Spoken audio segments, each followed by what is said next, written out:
사도신경으로 우리 신앙을 고백하며 나아가시겠습니다. 나는 전능하신 아버지 하나님, 천지의 창조주를 믿습니다. 나는 그의 유일하신 아들, 우리 주 예수 그리스도를 믿습니다.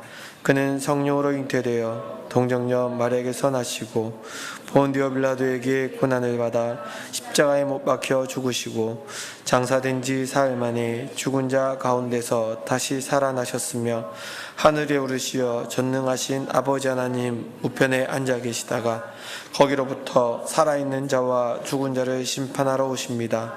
나는 성령을 믿으며 거룩한 공교회와 성도의 교제와 죄를 용서받는 것과 몸의 부활과 영생을 믿습니다. 아멘. 찬송가 1장 하나님께 영광 돌리며 나아가시겠습니다.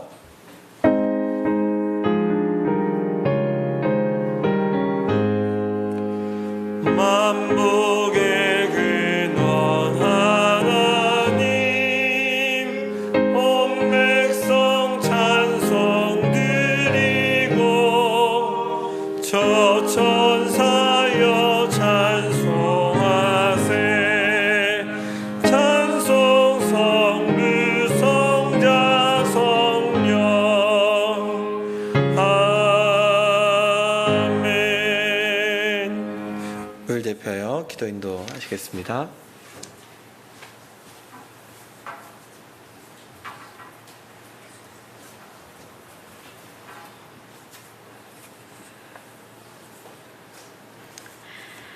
사랑의 주님, 주일 예배를 교회에 나와서 예배드리게 됨을 진심으로 감사드립니다.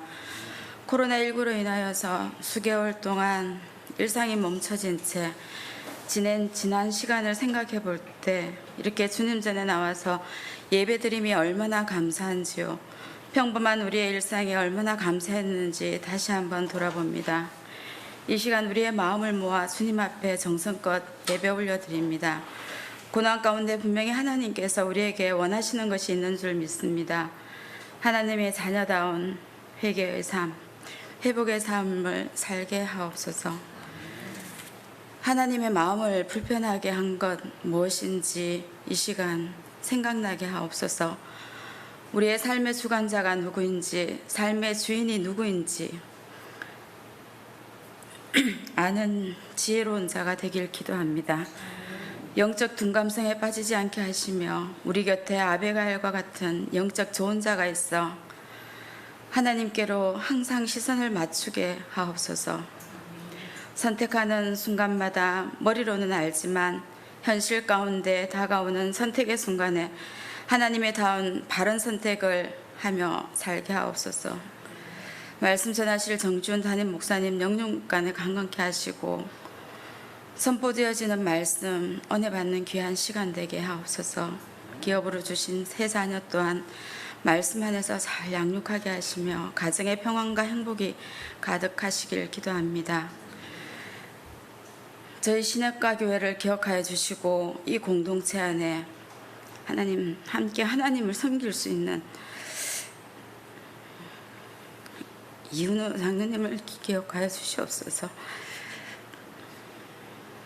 주님, 저희들은 하나님의 선하신 뜻이 어디에 있는지 저희들은 알지 못합니다.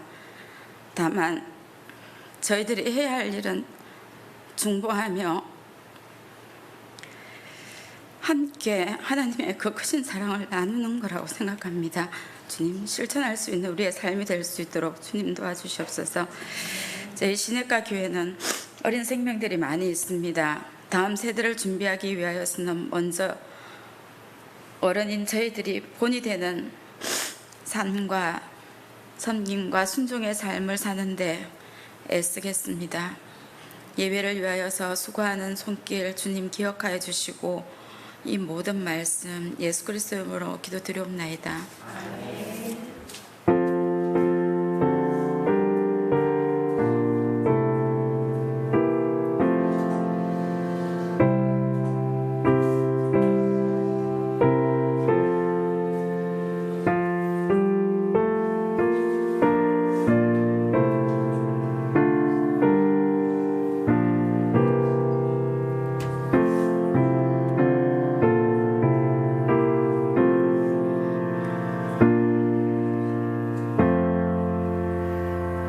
함께 보실 하나님의 말씀은 창세기 42장 1절로 4절까지 말씀입니다. 창세기 42장 1절로 4절 말씀을 교독하도록 하겠습니다.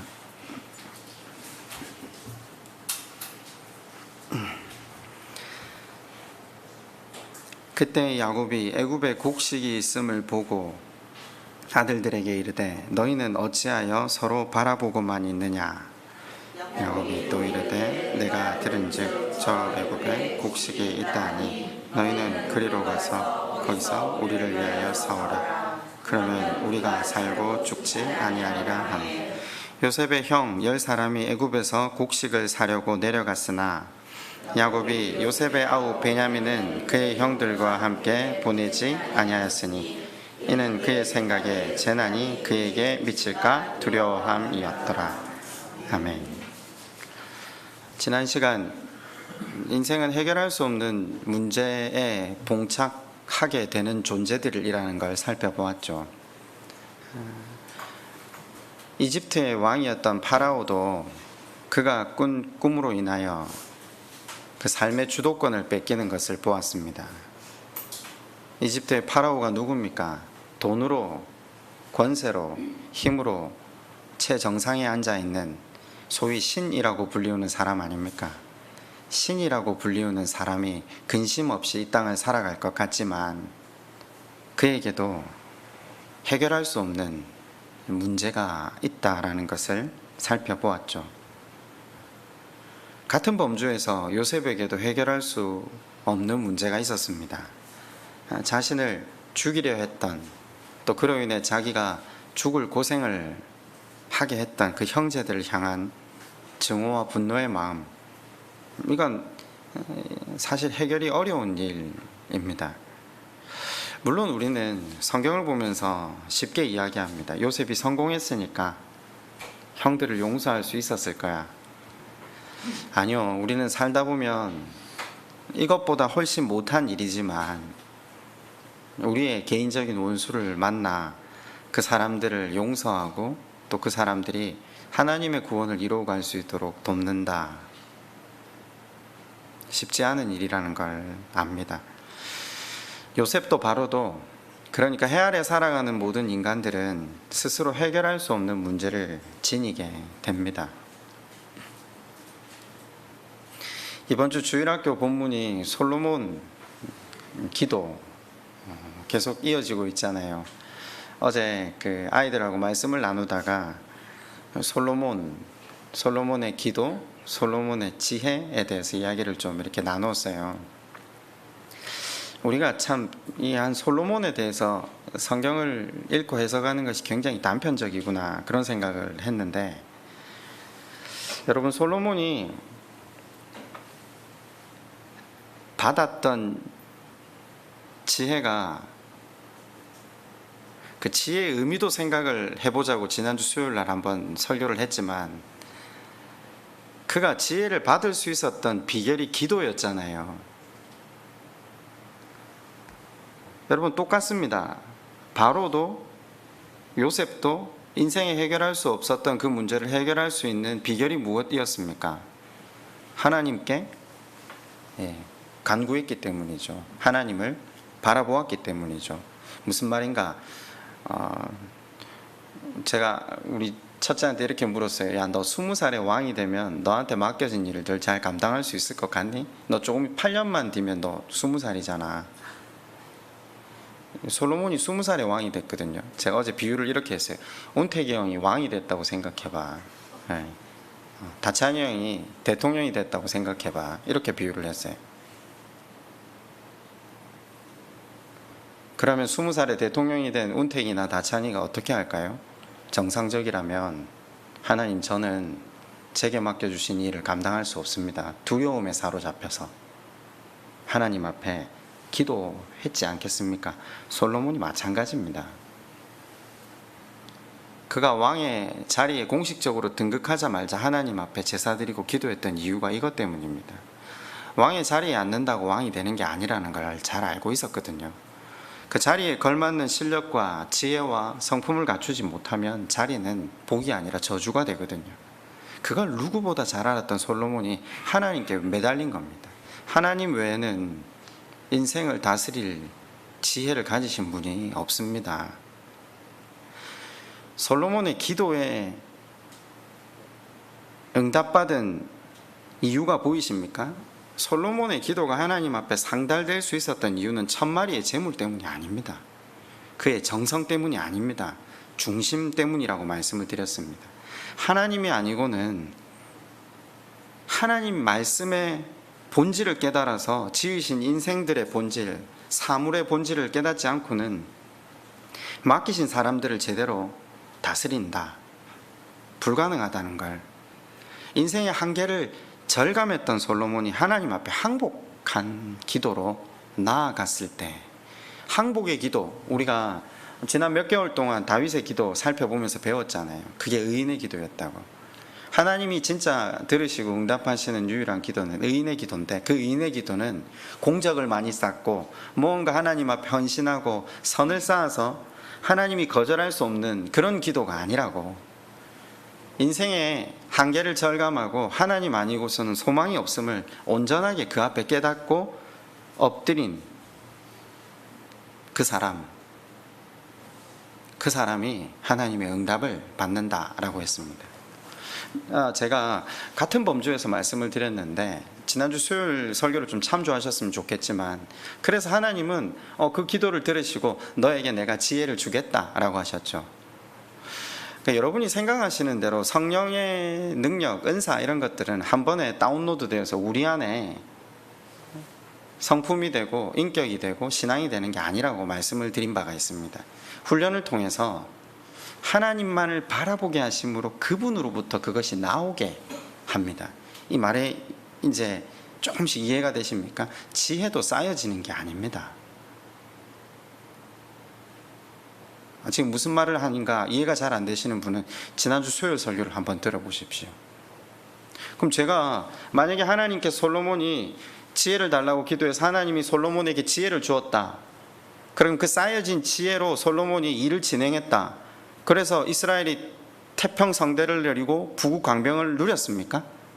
한번 질문을 한번 해보면, 아니 사람들은 성경을 안 읽고 자꾸 이야기를 하는데 지혜를 받고 나서 그 다음에 솔로몬이 행한 일들을 쭉 읽어보면 이게 진짜 지혜인가? 라는 질문이 듭니다. 제일 먼저 뭐 했는지 아시죠? 성전 지었죠. 성전을 몇 년에 걸쳐서 짓죠? 7년에 걸쳐서 짓습니다. 하나님은 실은 그렇게 수없이 많은 사람들의 희생을 강요하며 성전을 짓기를 바라시지는 않았습니다. 솔로몬이 수만 명을 걸쳐서 수만 명의 사람들을 3년씩 한 조로 돌리면서 일을 시켰기 때문에 나라의 원성이 자자해집니다. 남편이 나가서 몇 년씩 집에를 돌아오지 못한다 생각을 해보십시오. 국민들의 원성이 얼마나 하늘 끝에 닿았겠습니까? 그걸 7년 하고 자기 왕궁 짓는데 15년을 또 하잖아요. 그게 지혜로 한 일입니까? 우리는 그냥 하나님 앞에 지어 바치면 그것이 다 하나님께 상달된다고 생각하거든요. 곧이어서 그 지혜를 받고 나서 한 가지, 하나님께 시선을 맞추고 있을 때는 생명의 귀중함을 알았기 때문에 한 아이를 두고 자기 아이라 주장하는 두 어머니의 그 마음을 잘 읽어내고 판결을 합니다. 그런데 그 사건 뒤에 바로 뭐가 이어지죠? 후궁이 700명이요, 빈장이 300명이다. 제가 어제 우리 아들한테 이렇게 질문했습니다. 아내를 700명이나 맞이하는 건 하나님의 지혜를 받은 사람이 해야 될 일일까? 하지 말아야 될 일일까? 당연히 아니라고 하죠. 근데 여러분은 복이라고 생각하신 적 없습니까? 그리고 아내라고 불리우는 사람 이외에도 관계를 맺은 사람이 300명이 더 된다고 합니다. 성경은. 하나님이 곧장 나타나셔서 뭐라 하시는지 아십니까? 너의 왕국을 쪼갤 것이다. 돌이켜라. 그런데 아주 재밌는 건 솔로몬의 반응이 나옵니다. 2번이나 하나님이 그에게 나타나셨음에도 불구하고 솔로몬이 이를 거절했다. 이게 솔로몬의 지혜입니까? 지혜가 뭔지 아십니까?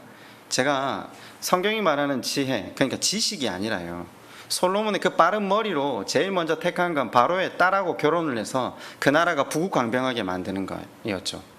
그래서 아내들을 더 맞이한 것 아닙니까? 이웃과의 동맹을 통해 나라의 안보를, 국력을 견고하게 만들었잖아요. 근데 하나님 그게 지혜가 아니라고 하죠. 그건 네 짧은 생각이라고 하죠. 근데 우리는 그걸 지혜로 받아들이거든요. 아닙니다. 그러므로 인해서 솔로몬은 자기가 지은 성전 앞에 우상을 섬기는 산당을 짓게 되고, 산당의 마음을 뺏긴 솔로몬이 하나님을 떠나게 되고, 하나님으로 인하여 징계를 받은 솔로몬이 드디어 하나님 이외에는 소망이 없습니다. 인생이 하나님을 의지하는 것 이외에는 인생에게는 아무런 희망이 없습니다 라고 고백하는 것이 전도서죠. 그게 지혜죠. 그게 지혜죠. 드디어 얻게 된 거예요. 지혜는 하루아침에 다운로드 되는 게 아닙니다. 긴 세월 여러 가지 사건과 사고 속에서 인생이 자기의 안일만을 쫓아가는 것이 정말로 자기에게 복이 아니라는 사실을 깨달은 그 어느 순간 하나님 그분만을 의지하는 것이 지혜입니다. 네, 이제 하나님 말씀의 논리로 하나님께 시선을 고정시키고 살겠습니다. 그게 솔로몬 노년에 얻은 지혜입니다.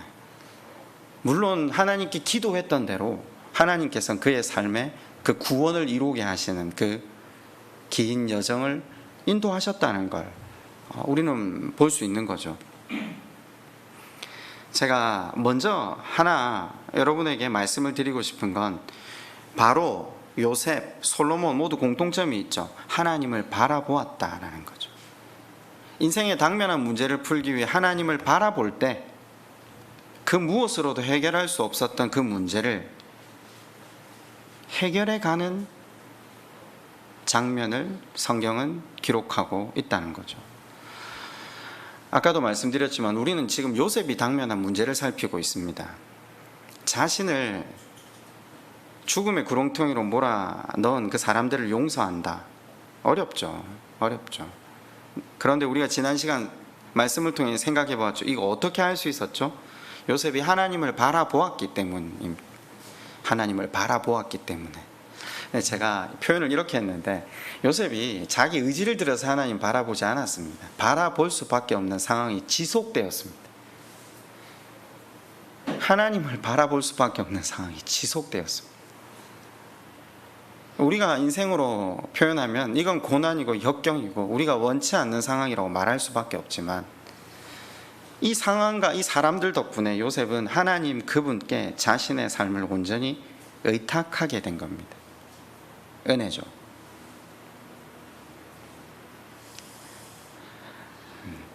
인정하고 싶진 않지만 성경이 말하는 은혜는 바로 이것입니다. 우리가 싫어하고 우리가 힘들어하고 고통스러워하지만 그 일을 통해서 우리가 하나님을 바라보고 하나님 앞에 항복하게 되는 것, 그것을 성경은 은혜라고 이야기를 합니다. 하나님 앞에 항복할 수밖에 없어서 자기를 부인할 수밖에 없어서 하나님 앞에 드렸던 그 기도, 여러분 아까 솔로몬이 드렸던 그 기도, 자기 안에 소망이 없어서 드렸던 그 기도가 의인의 기도라고 했죠. 항복하는 기도. 의인의 기도는 하나님이 결코 거절하는 법이 없다라고 말씀을 드렸습니다. 의인의 기도는 여러분 무슨 아까도 말씀 그렇게 했지만 우리가 어떤 헌신이나 봉사나 신앙생활을 열심히 한 과거의 어떠함을 쌓아서 하나님께 기도했을 때 하나님이 우리 정성을 보고 거절하시지 못하는 그 무언가가 아니라고 했습니다. 한번 생각해 보세요. 요셉이 팔려왔을 때 노예로 그 집에서 종살이를 하고 또 모함을 해서 옥살이로 내려가잖아요. 아마 매일 밤마다 아니면 어쩌면 매 순간마다 떠올랐을 사람들이 있을 거예요. 형들, 그죠? 그들에 대한 원망과 분노는 그 크기를 가늠할 수 없었을 겁니다. 그런데 중요한 건 그걸 잊지 못했더라면요, 분명히 미쳤을 겁니다. 오늘날 말로 표현하면 정신병에 걸렸을 겁니다. 그 상황을 10여 년 이상 소망 하나 없는 그 시간들을 이겨내며 그 정신이 건강할 수 있었던 이유가 무엇입니까? 여기 핵심이 있다는 거죠. 항복하는 기도를 했다는 거죠. 그렇죠. 얼마나 고통스러운 밤들을 길게 보냈습니까? 그 칠흑 같은 암흑 속에서 하나님 그분만을 바라볼 수밖에 없어서 하나님 하면서 원망의 기도나 분노의 기도를 올렸을 때라도 통곡하는 요셉의 머리를 쓰다듬어 주시면서 하나님이 위로해 주셨겠죠. 요셉아, 내가 너와 함께 있다. 너를 어렵게 한 사람들 미워하거나 원망하지 마라. 모든 것이 협력하여 선을 이룰 날이 올 것이다. 나를 끝까지 바라봐라. 물론 요셉에게 하나님이 나타나셨다거나 이적을 보여주신 적 없습니다. 요셉은 할아버지와 아버지로부터 들은 그 하나님 그분밖에 붙들 게 없어서 그 하나님께 자신을 맡긴 겁니다. 자신의 좁은 시각으로는 아무런 희망이 없지만 하나님을 믿기로 결단하고 또 다짐하며 그 분노와 원망을 가라앉히기 위해 얼마나 애쓰고 마음을 다잡았겠습니까? 또 기도하고 또 살아나고 또 기도하고 또 살아나고. 그런데 그 항복하는 기도를 하나님 들으신다고 했잖아요. 위로부터 내리시는 그 하나님의 은혜로 그가 하나님 그분의 마음을 누리게 되고, 그걸 교제라고 하거든요. 그 교제를 통해 하나님의 뜻하심을 알게 되는 거죠. 하나님의 섭리를 보게 되는 거죠. 여러분 그랬잖아요. 도무지 용서할 수 없었던 형제들을 어떻게 용서할 수 있었다고요? 그 하나님의 섭리를 보는 눈을 가지게 되었을 때. 하나님을 삶의 주권자로 인정하고 나니까 내 삶에 일어나는 모든 일을 하나님의 섭리로 볼 수 있었고, 불가능해 보였던 용서가 그의 삶 가운데 가능해지고 있는 것. 우리가 지난 시간 요셉의 결단을 살펴보았죠. 그게 얼마나 어려웠으면 잊자, 잊어버리자. 그게 결단의 기도라고도 말씀을 드렸잖아요. 왜 다니엘이 하루 3번 기도한 건요, 단지 복받기 위해서 기도한 게 아니라, 그 자리를 지키기 위해서 기도한 게 아니라, 그 이방인들 속에서 믿음의 정체성을 지키고 살아가기 위해 기도하지 않으면, 하나님께 시선을 맞추고 살아가지 않으면 한순간도 하나님의 사람으로 살아갈 수 없다는 것을 깨달은 사람의 고백, 요셉의 고백이 그와 같은 고백이었다는 거죠. 그런데 오늘 이 요셉의 고백을 또 다른 측면에서 한번 더 살펴보길 원합니다. 잊자, 그리고 나서 하나님이 주시는 것, 잊어버림 다음에 주시는 것이 무엇이라고 했습니까? 번성이라고 말씀을 드렸죠. 과거를 돌아보면서 감사의 측면에서 하나님의 뜻하심을 깨달아 갑니다. 51절을 한번 다시 가보시겠습니까? 41장 51절입니다. 요셉이 그의 장남의 이름을 므낫세라 하였으니 하나님이 내게 내 모든 고난과 내 아버지의 온 집 일을 잊어버리게 하셨다 하며. 이 51절의 고백의 내용이 뭐죠? 하나님이 그 모든 것을 잊게 해주셨다. 그죠? 이게 어떤 신앙의 고백입니까? 요셉이 그 모든 상황 가운데에서도 하나님 바라보며 순종의 삶을 살았잖아요. 고통스러운 상황 가운데 주어진 상황을 순종했잖아요. 순종은 자기가 있거든요. 그런데 지금 뭐라고 고백하죠? 순종한 것이 하나님의 은혜입니다 라고 지금 고백을 하는 거잖아요. 본문이 지금 그걸 적어 놓잖아요. 그리고 두 번째 고백은요, 차남의 이름을 에브라임이라 하였으니 하나님이 나를 내가 수고한 땅에서 번성하게 하셨다 함이었더라. 물론 이걸 굉장히 좁은 시각에서 우리 편에서 읽으면 이렇게 보이죠. 내가 이 고난과 역경을 잘 뚫고 나왔더니 하나님이 나한테 복 주셨다. 지금 그렇게 읽으시죠? 아닙니다. 51절과 52절을 함께 읽어야죠. 자신이 수고했다라고 하는데 방금 앞에서 뭐라고 했죠? 자기가 순종했는데 순종한 것이 하나님의 은혜라는 고백을 한 사람이 뒤에서 그 이야기를 역접으로 이야기할 리가 없잖아요. 수고했다. 그럼 뭘 수고했다는 거죠? 자기가 고난을 잘 이겨 나왔다는 걸 이야기하려고 하는 겁니까? 아닙니다. 순종의 수고를 했다. 지금 그 이야기를 하는 거죠. 내가 그 수고, 그 순종함으로 인해 하나님의 복주심을 다시 누리고 있다. 여러분, 전적으로 하나님 그분의 일하심을 깨닫고 그분께서 순종하게 하시고 그분께서 베풀어 주신 은혜가 내 안에 채워져서 내가 번성하게 되었다면 뭘 생각하겠습니까? 그 다음 이제 잊자, 잊어버린 사람의 삶의 방향에 대해서 우리는 살펴봐야 됩니다.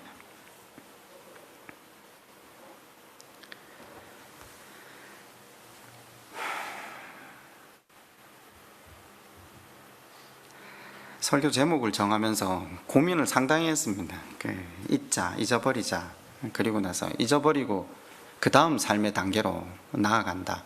근데 사실 말씀을 준비하면서 잊어버리는 거 잘 안 되잖아요. 지금 그죠? 용서 자체도 잘 안 되는데 그 다음 단계를 설명하는 게 옳을까? 우리의 수준이 딱 어디에 와 있는가? 그게 그냥 계속 대면이 되더라고요. 저는 그런 것 같아요. 다윗이 하나님께 시선을 잘 맞추었을 때는 사울이라는 사람을 용서하거든요. 용서하는 차원을 넘어서죠. 사람들은 뭐라고 딱 이야기합니까? 사무엘상 24장에 보면 하나님이 사울을 지금 우리 굴속에 들어와서 용변을 보게 해서 저로 무장해제하는 건 하나님 우리 손에 붙인 거다. 도탄에 빠진 이스라엘을 구하고 당신에게 약속했지 않느냐고, 이스라엘의 왕이 되게 하겠다고. 그 비전 그대로 이루신 하나님의 섭니다. 죽여라. 일반적으로 모든 사람들은 그 상황에서 사울을 죽이고 자신이 왕에 등극하는 것이 맞다라고 이야기합니다. 그런데 하나님께 시선을 고정시키고 있었던 다윗은 하나님의 뜻을 헤아립니다. 하나님은 생명을 사랑하시는 분, 나한테 원수지 하나님한테 원수가 아니라는 것. 하나님은 그도 구원에 이르길 바라시는 분. 그래서 원수를 용서하는 것 차원을 넘어서 그가 구원을 이루어가도록, 하나님 나라를 이루어가도록 일했던 다윗 아닙니까? 이건 사람이 할 수 있는 일이 아니거든요. 그러면 신앙이 실력이었다면, 신앙이 쌓여지는 것이었다면 다윗은 내려가지 않아야 됩니다. 그런데 25장에 바로 어떤 일이 있죠? 나발에게 음식을 좀 달라고 청했는데 나발이 거절하자마자 다윗이 이성을 바로 잃어버리거든요. 칼 뽑아라. 오늘 저 집에 한 명이라도 살려두면 내가 하나님께 저주받는다. 바로 튀어나가잖아요. 성경이 보여주려고 하는 게 뭔지 아십니까? 신앙은 쌓여지는 게 아닙니다. 하나님께 시선을 탁 떼면요, 끈 떨어진 연처럼 날아가는 게 우리 인생이라는 걸 보여주는 겁니다. 그래서 하나님께 잠시 또 시선을 맞출 때는 사울을 다시 용서했지만 하나님께 시선을 딱 떼니까 남의 아내를 탐하는 자리로 내려가는 것이 신앙인의 본질이라는 걸 보여주는 겁니다. 하나님께 시선을 떼면 목사도 그 누구도 하나님 그분이 원하시는 삶을 산다 불가능합니다. 여러분, 예배 드리는 게 그냥 예배 드리는 것 같잖아요. 그죠? 아닙니다. 이 예배 드리는 시간을 통해 다시 하나님께 시선을 회복하는 인생만 구원의 길을, 하나님 나라의 걸음을 걸어갈 수 있는 거죠. 하나님께 시선을 뗀 다윗이 남의 남편을 죽이고 국민을 계수하고 어디까지 내려가는지 모르지 않습니까? 우리도 살아가면서 해결할 수 없는 많은 일들 앞에 요셉처럼, 바로처럼, 솔로몬처럼 서게 됩니다. 그때 필요한 게 뭔지 아십니까? 하나님께 시선을 맞추는 겁니다. 하나님을 하나님으로 인정하는 겁니다. 피조물로서 항복하고 그분에게 도우심을 구하며 나아갈 때 그분의 은혜가 임하게 되는 거죠. 그 은혜가 뭡니까? 다른 게 아닙니다. 그분의 눈으로 나와 내 삶을 둘러싸고 있는 모든 정황들을 보는 거죠. 나의 구원을 이루기 위해서 하나님이 꼭 필요한 사람들을 내게 보내시고 나를 가루로 만드시고 또 나도 누군가의 구원을 이루기 위해, 그죠? 도구가 되는 거죠. 그런데 기도하지 않으면요, 하나님께 시선을 맞추지 않으면요, 인생은 결국 좁은 시각으로 살게 되어 있습니다. 자기 위주로 사는 거죠. 마치 자기가 온 세상의 이치를 다 깨닫고 사는 것처럼 말은 하지만 실제로 우리가 볼 수 있는 건 굉장히 제한적이고 좁거든요. 우린 그렇거든요. 내 눈에 보지 못하면 없는 거고 만져보지 못하면 존재하지 않는 거라고 판단하는 것. 그런데 하나님께 시선을 맞추면 우리의 시야의 차원, 우리의 삶의 목적의 차원이 달라진다는 거죠. 신앙은 하나님을 믿기로 결단하는 것.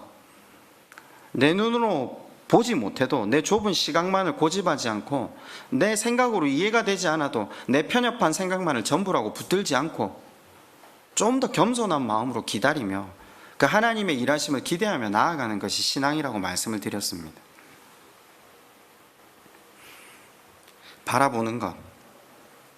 제가 아까 말씀을 이렇게 드렸잖아요. 그 바라보고 그 하나님께 시선을 맞출 때 그분의 은혜가 임하고 그분과의 교제의 깊이를 통해 그분의 섭리 또 그분의 뜻 그걸 깨달아 간다고 하잖아요. 근데 우리 또 시선을 떼버리거든요, 사실. 그럼 원위치로 가는 게 아니라 이전보다 훨씬 못한 상황으로 가버리는 게 우리의 실존이죠. 그럼 이걸 왜 설교해야 되나? 제가 그 생각이 사실 이번 주에 많이 들었어요. 왜 이걸 설교해야 되지? 이것도 안 되는데 왜 이걸 말씀을 함께 나눠야 되지? 주중에 그런 일이 있었어요. 엊그제 금요일 날 저녁에 제가 이제 아이들하고 식사 밖에서 밥 한 끼 사주겠다고 이야기를 했더니 뭐 먹고 싶냐 물으니까 세 명이 거의 동시에 뭐 햄버거 먹고 싶다더라고요. 근데 제가 햄버거 너무 먹기 싫었거든요. 오늘은 안 되겠다. 오늘은 그럼 햄버거보다 더 맛있는 고기를 사주겠다. 그래 데리고 갔는데 저희 집 3번이 정말 고기를 좋아하는데 고기 앞에 앉아서 온 인상을 다 쓰고 딱 앉아 있더라고요. 그래 저는 속으로 안 먹으면 자기 손해지. 그게 내 손해가. 근데 엄마는 또 다르잖아요. 뭐 먹이려고 막 이제 회유를 하더라고요. 그래 내일 햄버거를 사줄게. 그러니까 이제 인상이 확 풀리면서 고기를 막 먹더라고요. 먹다가 또 갑자기 탁 멈춰더라고요. 그러더만 또 인상을 쓰고 그 자리에 다시 앉더라고요. 그 왜 그러냐니까 지금 먹고 싶다는 거예요. 지금.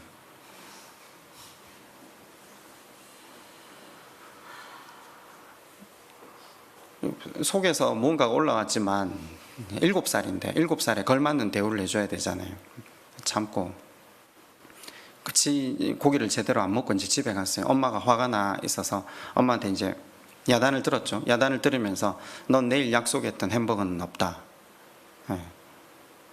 모든 게 다 날아가 버렸죠. 그냥 고기 잘 먹고 그 다음날 햄버거도 먹을 수 있는 기회가 자기중심적인 생각에서 인상 쓰고 있었으니까. 근데 야단을 듣고 그것까지 괜찮았는데 야단을 친 엄마가 이제 지나가고 나서 자기 장난감 방에 탁 앉아 있다 보니까 분이 이제 가시질 않는가. 엄마가 지나가는데 엄마를 눈을 흘겨서 봤어요. 예, 그게 이제 우리 집에서 용서가 안 되는 거거든요. 잡혀가가지고 이제 맴매를 당했죠. 맞는 아이를 보면서 제가 하나 생각이 들더라고요. 그냥 내 인생이 딱 저 모습이구나. 철저하게 내가 원하는 것, 내가 바라는 것, 내가 필요한 것만 요구하다가 엄마의 마음이나 엄마의 뜻이나 뭐 이런 거 생각 없고 그냥 딱 그 수준으로 평생을 신앙생활을 그냥 그렇게 하구나. 그 생각이 들더라고요. 너무 처량하더라고요. 아들을 보는데 마음이 너무 아프더라고요. 그리고 나서 그 다음날 이제 어제였죠. 점심 때 말씀 준비하다가 이제 12시쯤 되어서 이제 집에 전화를 했어요. 집사람 보고 여보 어지간하면 그냥 햄버거 사주지 하면서 제가 부모 마음이 그렇잖아요. 집사람이 그러더라고요. 벌써 시켜놨다더라고요. 제가 왜 갑자기 예를 드냐면요. 솔로몬이 그 하나님께서 주신 그 은혜를 빌미 삼아서 자기 왕궁 짓고 아내들 데리고 정략 결혼하고 그 삶을 살 때 우리 같으면 버려야 되잖아요. 하나님께서 뭐라고 하나님이 저주하십니까? 징계를 하시는 거죠. 돌아오라고 뭐라고 말씀하세요? 너 나라가 쪼개지는데 이 나라가 지금 쪼개지지 않고 네 아들에게 그 일이 임할 거다라고 이야기를 하는 거죠. 어제 말씀을 나누면서 왜 요한이가 그러니 아니 지금 바로 징계하시면 빨리 돌아올 건데 왜 지금 바로 징계 안 하시죠? 이렇게 질문을 저한테 하더라고요. 그 사실 이건 지금 하는 징계야. 아빠 말 한번 들어봐. 아빠가 뭔 죄를 지었는데 하나님이 아빠한테 바로 벌을 안 하시고 너한테 벌을 하시겠다고. 그래서 아빠 살아생전에 너한테 아빠가 지은 죄 때문에 너가 벌을 받고 있는 걸 본다면 아빠는 그게 지옥이라고. 부모에게 있어서 그 말보다 더 무서운 말은 없다고. 그 하나님의 경고의 의미가 뭐죠? 자식 때 그 저주를 주겠다는 게 하나님 본심입니까? 아닙니다. 지금 돌이키라는 거죠. 근데 솔로몬이 대단한 분입니다. 솔로몬이 그 길을 그냥 갑니다. 하나님이 지혜를 받은 사람이 그럴 수 있습니까? 그 길 그대로 갑니다. 2번이나 그에게 나타나셔서 권면하셨음에도 불구하고 솔로몬이 거절했다고 성경은 분명히 밝힙니다.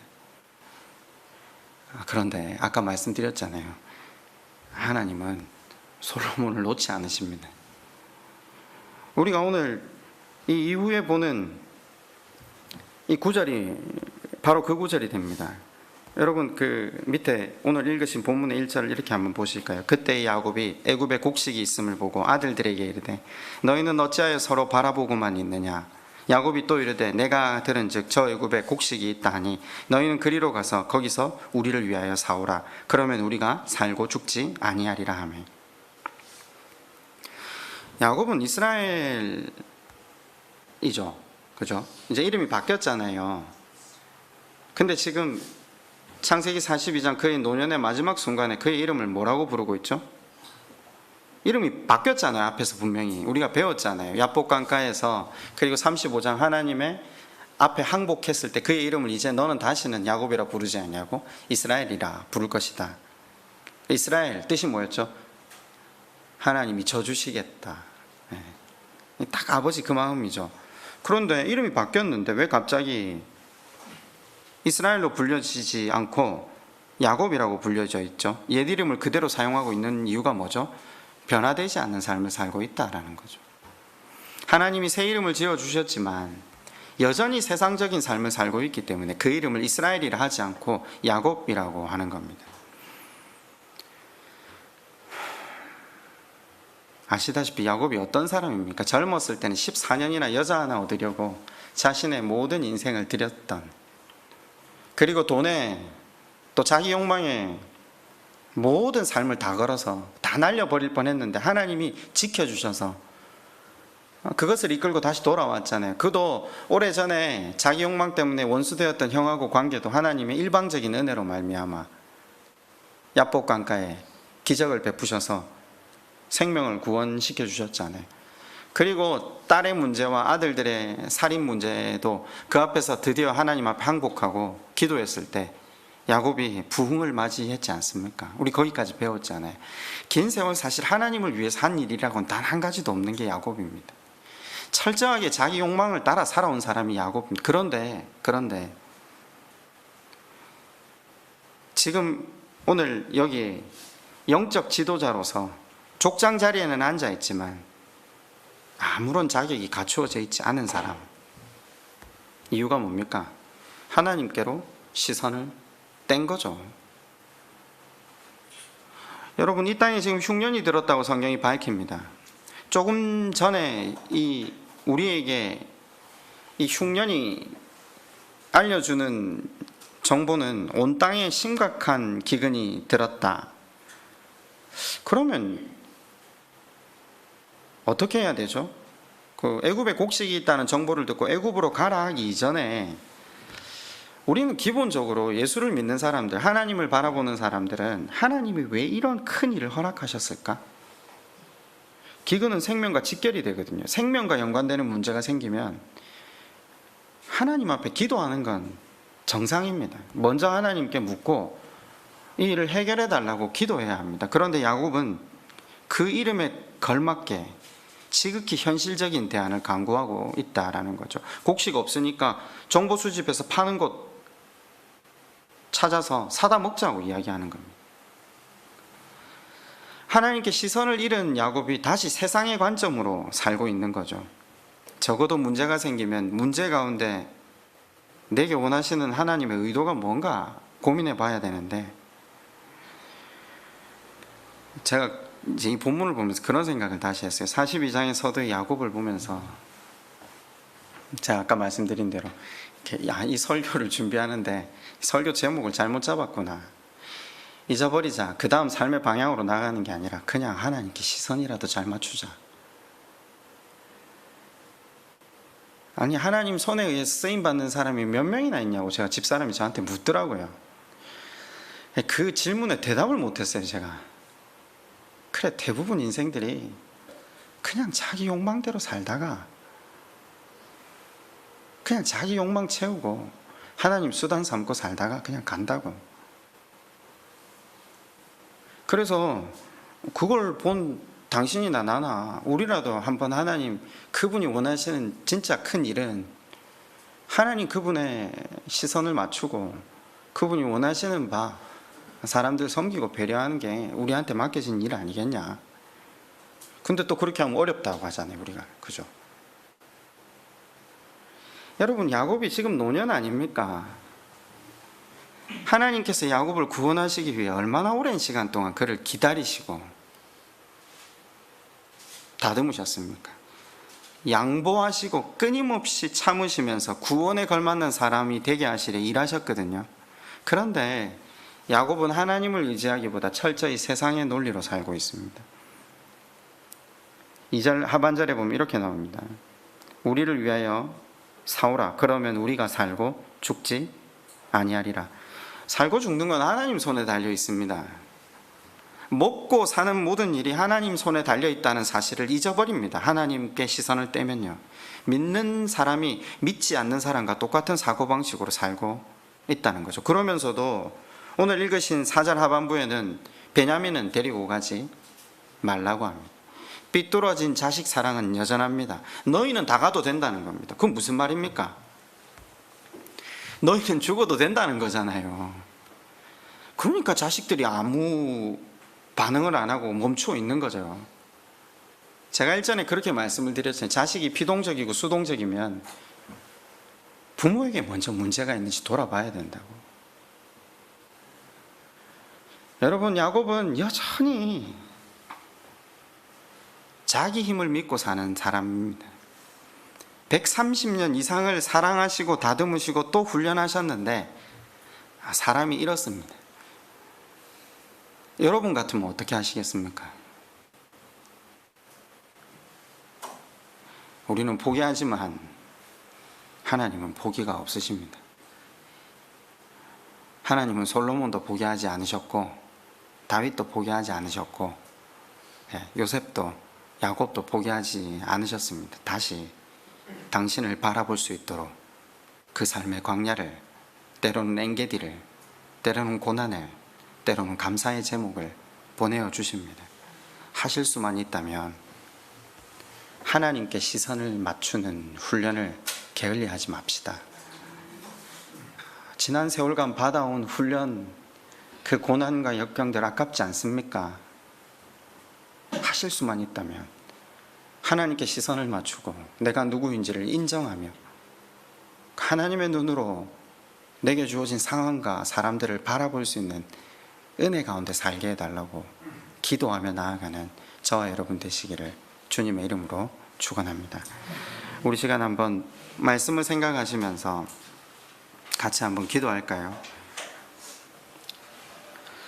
요셉은 잊어버리는 걸 넘어서, 용서하는 걸 넘어서 그 형제들이 이제 이스라엘로 12지파의 족장으로 서기 위해, 그 바른 성품과 하나님 바라보는 신앙을 갖추기 위해 그 형제들을 훈련합니다.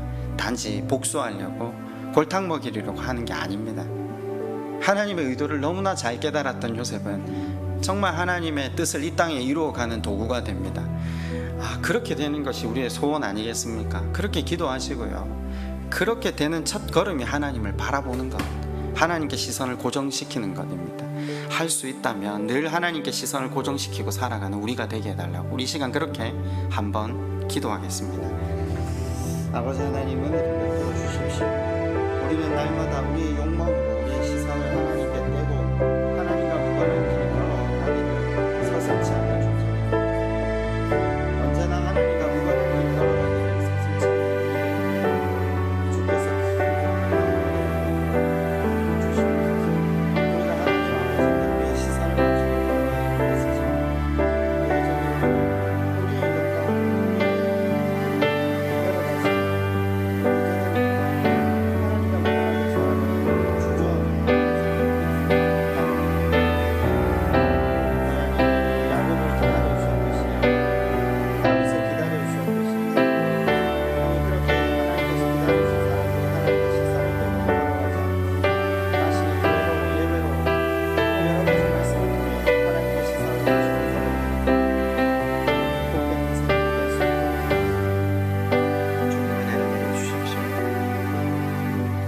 300장 함께 찬양 드리겠습니다. 내 마음이 낙심되며 300장입니다.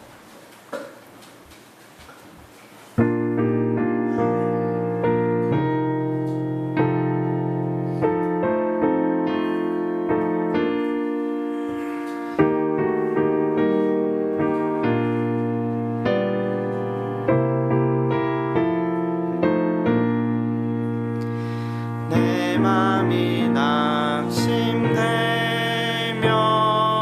근심에 눌릴 때 주께서 내게 오사 위로해 주시네. 가는 길 캄캄하고 괴로움 많으나 주께서 함께하며 내 짐을 지시네. 그네가 내게 족하네. 그네가 족하네. 이 괴로운 세상 지날 때 그네가 족하네. 희망이 사라지고 친구 날 버릴 때 주 내게 속삭이며 새 희망 주시네. 싸움이 맹렬하여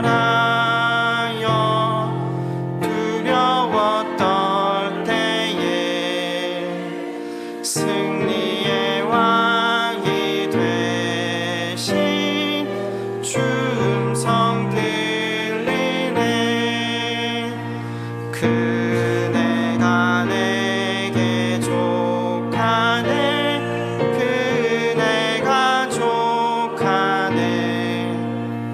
이 괴로운 세상 지날 때 그네가 족하네. 번민이 가득 차고 흐를 때 주 나의 곁에 오사 위로해 주시네. 환난이 닥쳐와서 어려움 당할 때 주님의 능력이 원수를 이기네. 그네가 내게 족하네. 그네가 족하네.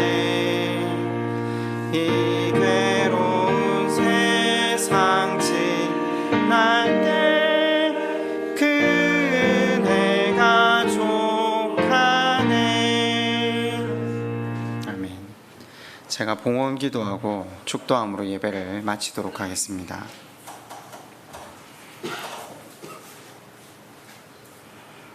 자비하신 아버지 하나님, 하나님이 쓰시기 편한 도구로 살아가길 원하지만 우리의 현실은 하나님께 시선을 맞추기도 급급합니다.